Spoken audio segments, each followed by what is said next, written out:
आमंत्रित करते महाराष्ट्र राज्य हिंदी साहित्य अकादमीचे पूर्वाध्यक्ष आदरणीय डॉक्टर दामोदर खडसेजी. एक आणखीन रसिक अनुभव थोड्याच वेळात आपल्यासाठी, थोड्या वेळासाठी. माननीय श्री विश्वास पाटिल जी, आज विशेष रूप से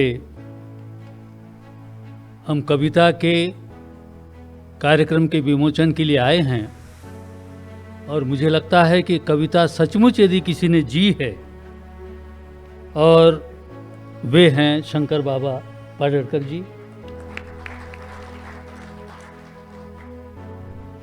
जिन्होंने बहुत बड़े बड़े काम किए हैं, लेकिन पता नहीं क्यों उनका नाम लहाने है, लहाने जी। और अभी राजनीतिज्ञों के बीच 10 वर्ष तक बैठने के बाद भी जो लोक नीति की बात करते हैं वे महात्मे जी। अभी जिन्होंने हिंदी, उर्दू, मराठी की गज़लों की बात कही और बहुत सारे संस्मरण भी सुनाए, और इतने बड़े पदों पर रहने के बाद भी हंसने और हंसाने का मादा रखते हैं, इसके लिए मैं उनको बधाई देता हूं। डॉक्टर दिलीप पांढरपट्टे जी, आज जिनके कविता संग्रह के विमोचन के लिए हम यहाँ पर उपस्थित हैं और उनकी कविता पर बात होनी चाहिए। इतनी अच्छी कविताएं हमने देखी भी और सुनी भी, और उनको भी सुनेंगे बाद में। वे डॉक्टर अतुल पाटने जी, उनके मातोश्री जी, जिनके स्नेह और प्रेरणा से उन्होंने न सिर्फ जीवन में कामयाबी हासिल की बल्कि एक कवि के रूप में भी हैं, और श्रीमती पाटनेकर जी, सभी साहित्य प्रेमी मित्रों। मैं ये जब कविता संग्रह पढ़ रहा था तब मुझे बहुत अलग अलग बातें मेरे दिमाग में घूम रही थी। सबसे बड़ी बात मुझे ये लगी, अभी हम देख रहे हैं कि सभी प्रशासक यहाँ पर बैठे हुए हैं। शासन प्रशासकों के माध्यम से होता है, और अभी बड़े अच्छे ढंग से एक गज़लकार ने भी अपनी बात कही, और वो आजी गज़लकार हैं, माजी नहीं। भले माजी प्रशासक रहे होंगे। मुझे कई बार ऐसा कुतूहल होता है कि बड़े पदों पर पहुंचने के बावजूद लोग किस प्रकार कविता के सानिध्य में रहते हैं। तो मुझे ऐसा लगता है जो व्यक्ति दूसरों की वेदना को समझ सकता है उसके भीतर एक विशेष प्रकार की संवेदना होती है, और वही संवेदना उसको कविता लिखवाती है। और इन्होंने जितनी कविताएं लिखी हैं वो मैंने सारी पढ़ी हैं। मैं कुछ कविताओं का यहाँ पर जिक्र भी करूँगा, लेकिन मूल रूप से मुझे ऐसा लगता है कि आज जो अध्यक्षता कर रहे हैं वो एक इतिहासकार हैं। इतिहास में सारी चीज़ें हैं, चाहे वो सुभाष चंद्र बोस हो, चाहे शिवाजी हों, चाहे और कोई बड़े हमारे इतिहास के पुरुष हों, लेकिन कोई साहित्यकार यदि किसी ऐसे बड़े नायक को अपने साहित्य के माध्यम से हमारे समाज में बोता है, पहुंचाता है, तो वो बहुत दूर तक जाता है। केवल इतिहास नहीं होता, वो आज हमारे समय की अपनी बात भी होती है। उसी प्रकार यदि कोई कवि कोई कविता लिखता है तो मुझे ऐसा लगता है कि वो हमारे आज का इतिहास लिख रहा है। आज का इतिहास यदि बयान कर रहा है कि यदि कल उनकी थी दिवाली और आने वाले कल में यदि हमारी दिवाली होगी, उसका बड़ा अच्छा ब्यौरा इन्होंने डॉक्टर अतुल पाटने जी ने अपनी कविताओं में दिया है। मैं कुछ कविताओं का यहाँ पर उल्लेख करना चाहूँगा, और मुझे अब मैं बड़े असमंजस में हूँ क्योंकि बहुत सारी बातें उनकी कविता में आ चुकी हैं और वही मैं उसका उल्लेख करने वाला था। ये कविता मुझे बहुत अच्छी लगती है कि छोटे छोटे प्रतीकों के माध्यम से, अभी शिल्प की बात उन्होंने कही, मैं यहाँ पर शैली की बात करूँगा। शिल्प में उन्होंने बिल्कुल सही कहा कि अनावश्यक पत्थर को जो काट कर निकाला जाता है, जो बचता है वो शिल्प है। और मुझे ऐसा लगता है कि जो शब्द इन्होंने इस्तेमाल किए हैं, जिन शब्दों के माध्यम से, छोटे छोटे शब्दों के माध्यम से उन्होंने बड़ी बड़ी बात कहने की कोशिश की है। और उन्होंने कहा है कि दिवाली पर बच्चे उनके मिट्टी के छोटे छोटे किले बनाते। अब यह किला शब्द भी अभी बताया गया कि वो पर्शियन का है। बहुत सारे शब्द हैं मराठी में, लगभग यदि आप बहुत गहराई से जाएंगे तो भाषा शास्त्री ये कहते हैं कि लगभग 34-35% शब्द उर्दू और फारसी से आए हैं। मराठी में बहुत सारे शब्द हैं, जैसे गरीब, यह शब्द मराठी का है ही नहीं। मराठी का शब्द है अकिंचन, जो संस्कृत से आया है। कुलुप, ये कुफल से बना हुआ शब्द है। हम जिस देश में और जिन कालखंडों में रहे, उसमें ताले लगाने की जरूरत नहीं थी, और इसलिए ये कुफल शब्द जो है वो हमारे देश में आया और कुलुप के रूप में हमने उसका रूपांतर किया। ऐसे बहुत सारे शब्द हैं। तो शब्दों की बड़ी अच्छी बात उन्होंने छेड़ी। अब मैं यहाँ पर ये बताना चाहता हूँ कि हम मिट्टी के घरों में अपने छोटी सी हैं दिवाली मनाते। वो देखिए खिलौनों की बात वो कर रहे हैं, और खिलौनों की बात करते करते वो किस प्रकार उन गरीबों के जीवन को व्यक्त करने की कोशिश, ये जो सबसे बड़ी सामाजिकता है। और बहुत सही कहा गया कि जो हम भोगते हैं, जो हम महसूस करते हैं, वो यदि हमारे तक ही सीमित न रहकर समाज की बात हम करते हैं, तो निश्चित रूप से वो एक स्थायी रचना के रूप में सबके सामने उपस्थित होती है। और एक दो कविताओं के बारे में बात करना चाहूँगा। हमारे हिंदी में जो सबसे बड़ा गज़लकार हुआ वो है दुष्यंत कुमार। और उस दुष्यंत कुमार ने बड़ी सहज दो पंक्तियाँ कही थी, जो मैं ओढ़ता बिछाता हूँ वो गज़ल आपको सुनाता हूँ। तो इन्होंने जिस प्रकार की बात कही, हम जिस प्रकार का दैनिक जीवन जीते हैं, ऐसी ही सारी बातों को उन्होंने कहा है। और देखिए, मुझे ये पंक्ति, और मुझे लगता है संघर्ष करने वाले व्यक्ति के जीवन में कभी न कभी ये कविता उन्होंने जी होगी, जिसको इन्होंने शब्द दिया है। वो कविता है, कॉलेज की गई ट्रिप और जा न सका मैं, कॉलेज की गई ट्रिप और जा न मैं सका, गरीबी में बीमारी का बहाना था दोस्तों। और इसी में बाकी चीज़ें छोड़कर मैं दूसरी लाइन कहना चाहूँगा कि कॉलेज की गई ट्रिप और जा न मैं सका, गरीबी में बीमारी का बहाना था दोस्तों, उपवास का तो बस बहाना था, खाने वाले ज़्यादा और रोटियां कम थी दोस्तों। तो ये जो एहसास है, ये एहसास जीने के बाद ही व्यक्त होने की अनुमति चाहता है। ऐसी बहुत सारी कविताएं मैंने देखी, और एक कविता मुझे याद आता है, याद आ रही है बात।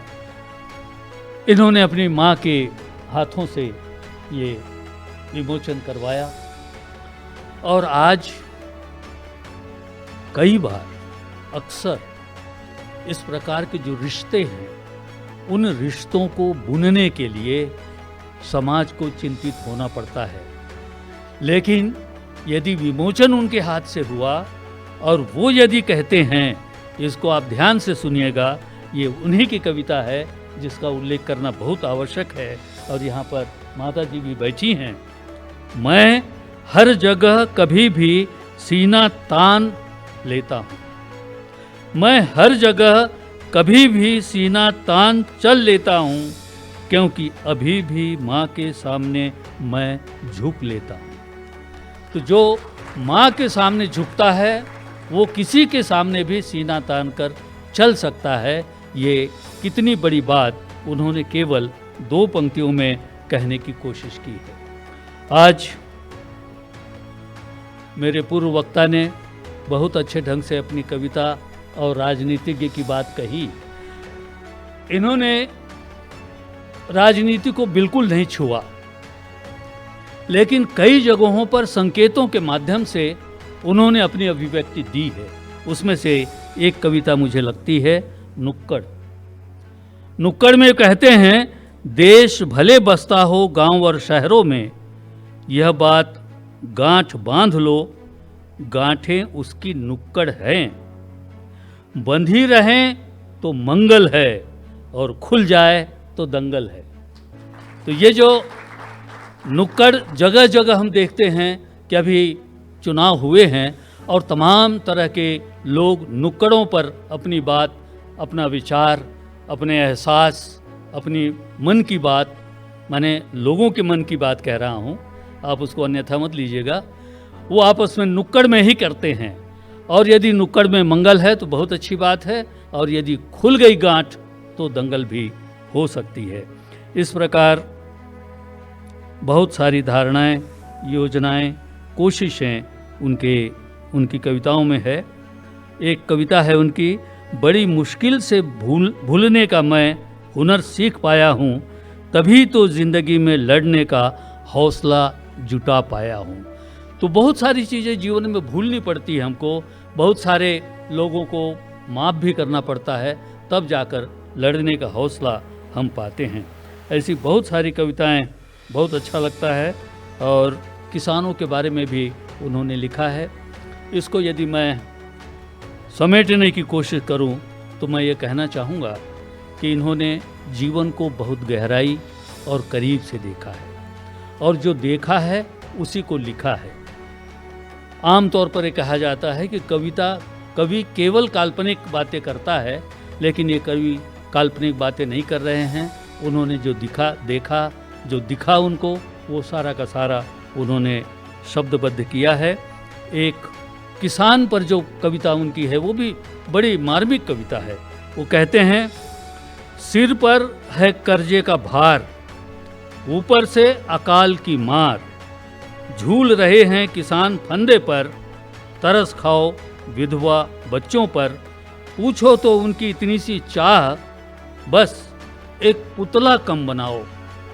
अब जो पुतलों की राजनीति है, इतने सारे खर्च हम पुतलों पर करते हैं, वो यदि हम इस प्रकार का व्यक्ति पूजा से हटकर यदि हम समाज की ओर देखेंगे तो ज़्यादा अच्छी तरह से हो सकता है। और अंत में जो उनकी एक कविता मुझे बहुत अच्छी लगी, उसमें से और उसका 2 पंक्तियां मैं यहाँ पर उल्लेख करना चाहूँगा। देखें कि देश के राष्ट्रीय त्यौहार अब अकेला ही मना लेता हूँ, देश के राष्ट्रीय त्यौहार अब अकेला ही मना लेता हूँ, देश के संविधान को दिल से लगा लेता हूँ। तो ये जो संविधान की बड़ी चर्चा हुई, तो उसमें वो दिल से लगाने वाली बात में मैं ये समझा कि उसमें आज़ादी छिपी हुई है, उनकी व्यक्तिगत और सामाजिक। उनकी बात में एक प्रकार की बंधुता है, उनके अंदर के स्वर में एक समता है, और ये संविधान की जितनी बातें हैं वो दिल से लगाकर अपना कारवां आगे बढ़ा रहे हैं। मैं उनको बहुत बहुत बधाइयाँ देना चाहूँगा। और एक मराठी भाषी हिंदी में इतना अच्छा लिख सकते हैं, और राष्ट्रीय स्तर पर ये बात यदि जाती है तो अपने आप में विशेष उल्लेखनीय है। मराठी व्यक्ति को हिंदी बहुत अच्छी आती है, और जितनी अच्छी आती है उससे ज़्यादा अच्छी वो जताते भी हैं। और कई बार ऐसा है कि एक फोर्स होता है बोलने का। एक छोटा सा उदाहरण, क्योंकि अभी उन्होंने बड़ी अच्छी बातें कही, एक अंत में बात थोड़ी सी गंभीर हो गई है तो मैं उसको हल्का करने की कोशिश करूँगा। एक मराठी दंपति जो है वो लखनऊ जाता है। लखनऊ जिनके यहाँ वो रुकता है और दूसरे दिन जल्दी जाना चाहता है, पर आप लोगों को मालूम है कि उत्तर प्रदेश में जो आवभगत होती है वो बहुत ज़्यादा होती है, और मेहमानों को वो बहुत तवज्जो देते हैं। तो जब वो जाने लगते हैं तो उन्होंने कहा कि आज के दिन रुक जाइए, हमारे यहाँ कल एक शादी है, आप देखिए कि उत्तर प्रदेश में और उत्तर भारत में शादी किस प्रकार होती है। तो वो रुक गए, क्योंकि शादी देखना एक बड़ी आनंद की बात होती है, आगे जो भी तो होगा, लेकिन देखने की बात बड़ी आनंदित होती है। तो जब वो रुके तो उन्होंने देखा कि ये बारात आ रही है और द्वाराचार हो रहा है और तमाम तरह के कार्यक्रम चल रहे हैं, और सुबह जो है प्रभात में वो जो फेरे होते हैं साथ, वो एकदम सुबह सुबह हो रहे हैं। तो ये मराठी व्यक्ति बोला, जिनके घर रुका था उनको, कि भाई हमारे महाराष्ट्र में शादी बहुत सरल है, आपके यहाँ बहुत तकलीफ दे है, बहुत सरल है। तो बोले क्या है बहुत सरल? कुछ नहीं, 5 बार सावधान कहा कि दूल्हा दुल्हन को छोड़कर सब सावधान हो जाते हैं।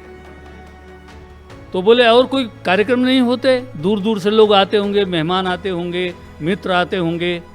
तो बोले वो आते हैं और दूल्हा दुल्हन एक कमरे में जाते हैं, बाकी सब खाना वाना खाते हैं, और एक छोटी सी रस्म होती है। बोले वो क्या होती है? बोले दुल्हन जो है दूल्हे को घास खिलाती है। तो वहाँ के लोगों को बड़ा आश्चर्य हुआ कि ये कार्यक्रम पहले दिन क्यों? सारी उम्र पड़ी है घास खिलाने के लिए, पर ये पहले शादी के दिन क्यों हो रहा है? तब तक इनको समझ में आ गया कि कुछ विसंगति हो गई है। उन्होंने कहा वो नहीं जो आप समझ रहे हैं, ये माने उनको कहना था निवाला या कौर, तो उसकी जगह वो घास का इस्तेमाल कर रहे थे। लेकिन मैं बड़े गर्व और अभिमान के साथ कह सकता हूँ कि इनकी कविताओं में कहीं भी मराठीपन नहीं झलकता। ये सबसे बड़ी खूबी इनकी कविताओं की है। और ठेठ हिंदी के मुहावरे में, हिंदी की कहावतों में और हिंदी के शब्दों में इन्होंने अपनी सारी भावनाएं शब्दबद्ध की हैं।